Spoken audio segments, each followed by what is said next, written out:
আসসালামু আলাইকুম। আশা করি বন্ধুরা সকলে ভালো আছেন, ভালো থাকবেন। এই আশা নিয়ে আজকে আমরা এখানে আছি। আপনারা যে যেখান থেকে ভালোবাসা দিয়ে যাবেন, একে অপরকে কমেন্টস, লাইক, শেয়ার করবেন। পাশাপাশি ফেসবুকে একজন আরেকজনকে ছাড়া আসলেই তার পেজের কোনো মূল্য নেই। আর আমি যারা ফেসবুক ভাইয়েরা আছে অনেক পরামর্শ দিয়ে থাকে, আমিও কিছু দিয়ে যাব।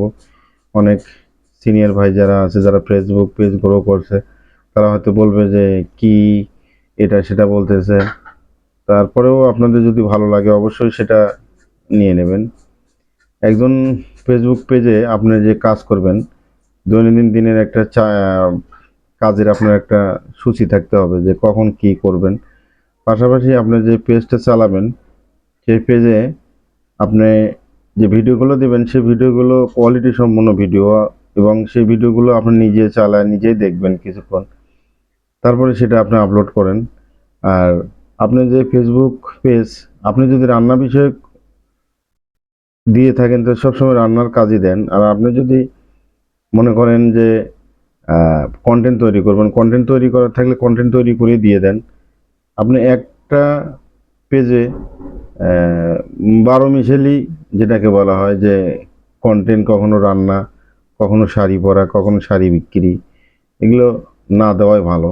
কারণ তখন ফেসবুক বা ইউটিউব যারাই আছে তারা আপনাকে ফলো করতে থাকবে। আর কিছু ফলোয়ার আছে যারা আপনাকে ফলো করবে যে এখান থেকে আমি রান্না বিষয়ক, এই পেজ থেকে রান্না বিষয়ক অনুষ্ঠানটা পাবো, রান্না দেখতে পারবো, শিখতে পারবো।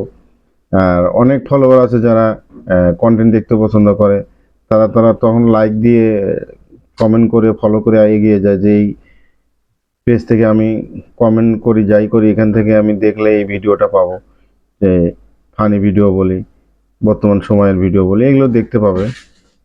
তা আমরা চেষ্টা করব একটা পেজে যেন আমরা এক ধরনের ভিডিও হয়, এই ভিডিওগুলো খুব ভালো মানের হয়, এটাই স্বাভাবিক।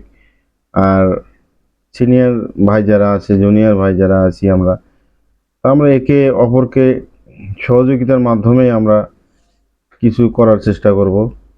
অন্যথায় আসলে আমরা এদিক সেদিক যতই যাই না কেন, একে অপরকে ভালো না বাসলে আমাদের ভালোবাসা আসবে না।